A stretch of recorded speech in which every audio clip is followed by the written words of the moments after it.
I hope you all are quite well.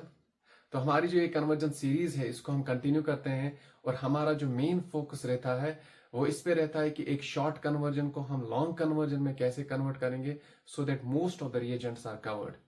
So let's start. तो फिर से हम स्टार्ट करेंगे अगेन मीथेन से। मीथेन की ब्रोमिनेशन करके हमारे पास जो प्रोडक्ट है CH3Br मिलेगा। इसको हम व्हाट्स रिएक्शन करेंगे तो बेटा जो प्रोडक्ट है वो हमारे पास CH3 मिलेगा।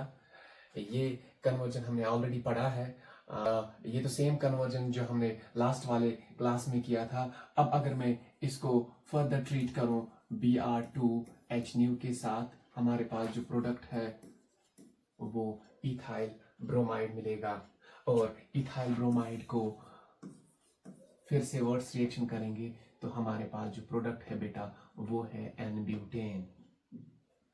अब मैं चाहता हूं बेटा कि आप कोई ऐसा रिएजेंट बताओ वर्ड्स रिएक्शन के बगैर आप ऐसा कोई रिएजेंट सोचो जिससे हम जो इथाइल ब्रोमाइड है हम उसको कन्वर्ट कर सकते हैं किसमें, N-ब्यूटेन में। कि देखो Br जो है हमारे पास लीविंग ग्रुप है और जो हमारे पास कार्बन चेन है ये 2 कार्बन की और चाहिए हमें 4 कार्बन की चेन। इट मीन Br निकलेगा तो पॉजिटिव चार्ज पे न्यूक्लियोफाइल अटैक करेगा। अब हमारे पास लीविंग ग्रुप है तो जैसे ही लीविंग ग्रुप निकलेगा तो न्यूक्लियोफाइल आना चाहिए और न्यूक्लियोफाइल ऐसा होना चाहिए that should be carbon bearing. हाँ बेटा, एक रिएक्शन ऐसी है जिसमें कार्बन होता है न्यूक्लियोफाइल, आप याद करो वो होता है बेटा हमारे पास ग्रिग्नार्ड्स रिएजेंट। अगर हम ग्रिग्नार्ड्स रिएजेंट की बात करेंगे मैग्नीशियम पे 2+ चार्ज होगा तो यहाँ पे माइनस, यहाँ पे माइनस, ठीक है। तो इट मींस जो ग्रिग्नार्ड्स रिएजेंट है ये हमारे पास बेटा है सोर्स ऑफ न्यूक्लियोफाइल। अब डिपेंड करेगा हम आर ग्रुप क्या लेंगे। अब अगर मैं यहां पे लेता हूं बेटा ethyl magnesium bromide, it means मैंने कौन सा कार्बन लिया, 2 कार्बन वाला रिएजेंट लिया। तो 2 कार्बन वाला रिएजेंट जैसे मैं इसके साथ ट्रीट करूंगा तो हमारे पास क्या बनेगा यहाँ पे, N-ब्यूटेन, जो कि हमारा डिजायर्ड प्रोडक्ट था। नाउ अगर मैं फर्दर इस N-ब्यूटेन में ब्रोमिनेशन करूं,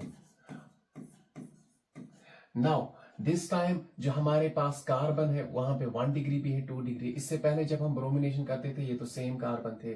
अब यहाँ पे जो ब्रोमिनेशन की रेट होती है, फोटोहेलोजिनेशन की रेट होती है एल्केन्स पर, वो हमारे पास 3 डिग्री, 2 डिग्री, 1 डिग्री होती है। क्योंकि यहाँ पे कोई 3 डिग्री नहीं है तो रेट 2 डिग्री पे ज्यादा होगी। तो हमारे पास जो प्रोडक्ट है वो बेटा कहाँ पे बनने वाला है, 2 डिग्री पर। अब अगर मैं इस कंपाउंड को चाहूं तो कन्वर्ट कर सकता हूं किसमें बेटा, एल्केन में वापस, या अगर मैं चाहूं मैं इसको कन्वर्ट कर सकता हूं एल्कीन्स में भी। अगर मैं इसको वापस ZnH पॉजिटिव या कोई और रिड्यूसिंग एजेंट डालो, लिथियम एल्यूमिनियम हाइड्राइड, हाइड्राइड का मतलब बेटा होता है H-, तो H- जो है ये अटैक करेगा यहाँ पे और Br को बाहर निकालेगा। विद द रिजल्ट हमारे पास जो प्रोडक्ट है बेटा वो एल्केन मिलेगा, यानी कि वापस N-ब्यूटेन मिला। तो यहाँ पे जो हमने N-ब्यूटेन है, देखो एक तो हमने N-ब्यूटेन इथाइल ब्रोमाइड से वर्ड्स रिएक्शन के थ्रू बनाया, दूसरा जो हमने N-ब्यूटेन बनाया ग्रिग्नार्ड्स रिएजेंट के थ्रू बनाया, फिर जब हमने इसको फिर से ब्रोमिनेशन की वापस हमने N-ब्यूटेन बनाया। तो मेरा फोकस जो है सेम प्रोडक्ट को डिफरेंट तरीके से बनाने का एक ही मतलब है ताकि जो मैक्सिमम रिएजेंट्स है वो आपके कवर हो सके, ठीक।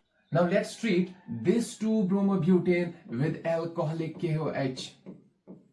And when we treat the alkyl halide with alcoholic KOH, you know that the reaction is what, beta elimination reaction, जिसको आप एंटी एलिमिनेशन भी बोलते हो, या आप जिसको बोलते हैं डीहाइड्रोहेलोजिनेशन, या आप उसको सिंपली बोलते हो क्या बेटा, E2 रिएक्शन। तो हमारे पास जो प्रोडक्ट है वो एल्कीन बनने वाला है और ये जो प्रोडक्ट होगा बेटा ये हमारे पास मेजर प्रोडक्ट होगा। माइनर प्रोडक्ट भी होगा जो हमारे पास टर्मिनल वाला एल्कीन बनेगा। अब मैं चाहता हूं कि इस एल्कीन को मैं ओजोनोलिसिस करूं। तो ओजोनोलिसिस जब भी हम करते हैं बेटा, क्योंकि यहाँ पे जो एल्कीन है, एल्कीन के पास हाइड्रोजन है, तो अगर मैं इसको रिडक्टिव ओजोनोलिसिस करूं तो सिंपल हमारे पास जो प्रोडक्ट यहां पे देखने को मिलेगा बेटा वो मिलेगा एल्डिहाइड। और अगर मैं इसको ऑक्सीडेटिव ओजोनोलिसिस करूं यानी कि O3 वाटर और हॉट KMnO4 डालूंगा तो यहाँ पे जो हमारे पास प्रोडक्ट है बेटा वो हमारे पास जो H है यहाँ पे OH में कन्वर्ट होगा और ये जो प्रोडक्ट है हमारे पास वो कार्बोक्सिलिक एसिड देखने को मिलेगा।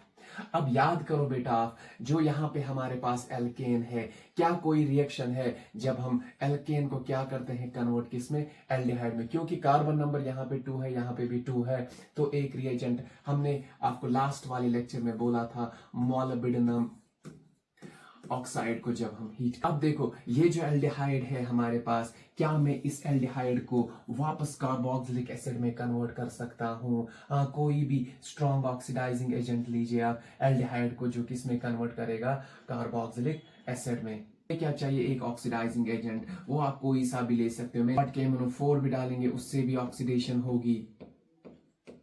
तो हमारे पास एल्डिहाइड किस में कन्वर्ट हुआ बेटा, कार्बोक्सिलिक एसिड में। नाउ हमारे पास जो ये वाला है मिथाइल ब्रोमाइड, अगर मैं इसको बेटा ट्रीट करूं KCN के साथ, फिर से हमारे पास जो प्रोडक्ट है वो CH3CN आएगा, हमारे पास KBr जो है बाहर निकलेगा, Br की जगह CN लगेगा। अब मैं इसको हाइड्रोलिसिस करूंगा, फुल हाइड्रोलिसिस करने के बाद जो हमारे पास प्रोडक्ट है बेटा वो आएगा CH3 C double bond OH जो कि हमारे पास जो है इथेनॉइक एसिड है। अब ये भी हमारे पास इथेनॉइक एसिड ही बना, ये भी हमारे पास इथेनॉइक एसिड ही बना। अब देखो बेटा यहाँ पे भी मैंने इथेनॉइक एसिड को ही बनाया डिफरेंट तरीके से, और यहाँ पे भी मैंने इथेनॉइक एसिड को बनाया डिफरेंट तरीके से। तो हमारा जो मेन फोकस होता है सेम प्रोडक्ट बनाए डिफरेंट रिएजेंट्स के साथ, सो that most of the reagents आपके कवर हो सके। आई होप आपको ये समझ आया होगा। अब मैं चाहता हूं बेटा कि मैं इस इथेनॉइक एसिड को वापस कन्वर्ट करूं इथेन में, और मैं इस सेम इथेनॉइक एसिड को वापस करूं कन्वर्ट मीथेन में। क्या कोई रिएक्शन है जिसमें हम कार्बोक्सिलिक एसिड को कन्वर्ट कर सकते हैं इथेन में? देखो एक तो मैंने आपको, जब भी हम रेड फास्फोरस HI डालते हैं वो हर एक नेशनलिटी को कन्वर्ट करता है किसमें, एल्केन में। एक और रिएक्शन है बेटा, एक और रिएक्शन है बेटा जिसमें हम कार्बोक्सिलिक एसिड को कन्वर्ट करते हैं एल्केन्स में। अगर आप देखोगे बेटा, अगर मैं इस कार्बोक्सिलिक एसिड को ट्रीट करूं पहले सोडियम के साथ तो एसिड बेस रिएक्शन होगी तो सॉल्ट बनेगा। दूसरा, अगर मैं रिएक्शन को कोलबीज इलेक्ट्रोलिसिस करूं तो हमारे पास जो प्रोडक्ट है बेटा एनोड पर वो बनेगा बेटा क्या, इथेन। कार्बन डाइऑक्साइड रिमूव होकर रेडिकल बनेगा, रेडिकल के साथ बॉन्ड बनाएगा तो इथेन बनेगा। क्या आप सोच सकते हो अब कार्बोक्सिलिक एसिड को हम मीथेन में कन्वर्ट कैसे कर सकें? यानी कि हमें जो है कार्बन डाइऑक्साइड को रिमूव करना। अगर हम कार्बन डाइऑक्साइड को रिमूव करेंगे तो HCH3 के साथ CH4 बनाएगा। क्या कोई ऐसी रिएक्शन है जिसमें कार्बन डाइऑक्साइड रिमूव करते हैं? Removal of carbon dioxide is known as decarboxylation. तो हमारे पास एक रिएक्शन है जिसका नाम है बेटा सोडा लाइम डीकार्बोक्सिलेशन। इसके बाद अगर मैं चाहूं बेटा इस रिएक्शन को फर्दर आगे ले सकता हूं। अगर मैं इसको ट्रीट करूं बेटा अमोनिया के साथ, तो अमोनिया के साथ जब मैं ट्रीट करूंगा तो रिएक्शन जो हमारे पास है वो कुछ ऐसे, ammonia C double bond O पे अटैक करेगा, पाई बॉन्ड ब्रेक होने के बाद जो OH ग्रुप है यहां से बाहर निकलेगा। इस रिएक्शन का नाम होता है बेटा SNAE, substitution nucleophilic addition elimination. यानी कि पहले जो रिएक्शन है वो कार्बोनिल ग्रुप पे होगी क्योंकि यहाँ पे जो पाई बॉन्ड होता है वो वीक बॉन्ड होता है, फिर ये ब्रेक करने के बाद वापस आएगा, लिविंग ग्रुप को निकालेगा। इसको बोलते हैं substitution nucleophilic addition elimination reaction. तो यहाँ पे जो प्रोडक्ट है हमारे पास वो बेटा बनता है एमाइड।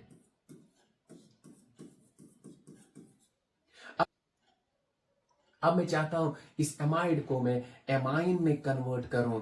तो आपने सुना होगा हॉफमैन ब्रोमोएमाइड डिग्रेडेशन, यानी कि जिसमें हम जो C डबल बॉन्ड O है उसको डिग्रेड करते हैं, हमारे पास जो प्रोडक्ट है CH3NH2 मिलता है, और वहां पे जो रिएजेंट होता है बेटा Br2KOH लेते हैं हम। तो यहाँ पे जो प्रोडक्ट है हमारे पास वो मिलेगा CH3NH2। अब यहां पे देखो बेटा, यहां पे मैंने कार्बोक्सिलिक एसिड को एमाइड में कन्वर्ट किया, एमाइड को मैंने एमाइन में कन्वर्ट किया। अब मुझे बताओ, इसी एमाइन को चाहता हूं मैं किसी और तरीके से बनाऊं, क्योंकि हमारा फोकस वही है, सेम स्पीशीज को डिफरेंट तरीके से बनाना। अब देखो यहां पे बेटा मीथेन है, मीथेन को मैं चाहता हूं कि कन्वर्ट करूं किसमें, अब देखो मुझे इस मिथाइल एमाइन को प्रिपेयर करना है मीथेन से। क्या कोई रिएक्शन है? अगर हम मीथेन को बेटा फिर से ब्रोमिनेशन करेंगे, जब मैं इसको ब्रोमिनेशन करूंगा जो प्रोडक्ट है हमारे पास वो CH3Br बनेगा। अब देखो CH3Br को हम इजीली कन्वर्ट कर सकते हैं CH3NH2 में। तो हमें रिएक्शन किसके साथ करनी है बेटा? NH3 के साथ। अब आप सोचोगे कि सर रिएक्ट हम NH3 को करते हैं, प्रोडक्ट NH2 आ रहा है, तो ये कैसे हो रहा है? जब भी NH3 अटैक करेगा यहां से Br बाहर निकलेगा। अब जब NH3 बॉन्ड बनाएगा हमारे पास जो प्रोडक्ट है वो कुछ असल में ऐसे बनेगा, पहले CH3NH3, क्योंकि नाइट्रोजन जो इलेक्ट्रोनेगेटिव ग्रुप है तो ये पॉजिटिव चार्ज होल्ड नहीं कर सकता है, तो यहां से H पॉजिटिव रिलीज होके Br नेगेटिव निकले, तो यहां से हमारे पास HBr बाहर निकल के हमारे पास जो डिजायर्ड प्रोडक्ट है वो मिथाइलएमाइन बनता है। ओके, अब देखो बेटा इस साइड से यहां पे यहां पे हमारे पास जो एल्काइल हैलाइड है, मैं चाहता हूं बेटा मैं इस एल्काइल हैलाइड को कन्वर्ट करूं फ्लोरोएल्केन में, क्योंकि पहले हमारे पास ब्रोमोएल्केन था, मैं इस ब्रोमोएल्केन को कन्वर्ट करूं फ्लोरो एल्केन में, और मैं चाहता हूं कि इसको मैं कन्वर्ट करूं आयोडो एल्केन में। क्या कोई ऐसी रिएक्शन है जब हम फ्लोरो एल्केन्स बनाते हैं और आयोडो एल्केन्स बनाते हैं? जो ये रिएक्शन है इसका जो नाम है बेटा, इसमें हम लेते हैं AgF या COF2, या हम लेते हैं बेटा SbF3। तो हमारे पास जो प्रोडक्ट है वो फ्लोरोएल्केन में कन्वर्ट होता है, और इस रिएक्शन का नाम जो बेटा होता है वो होता है बेटा सी। यहां पे जो हमारे पास प्रोडक्ट मिला था वो था इथेनामाइड, यहां पे हमारे पास इथेनॉइक एसिड है।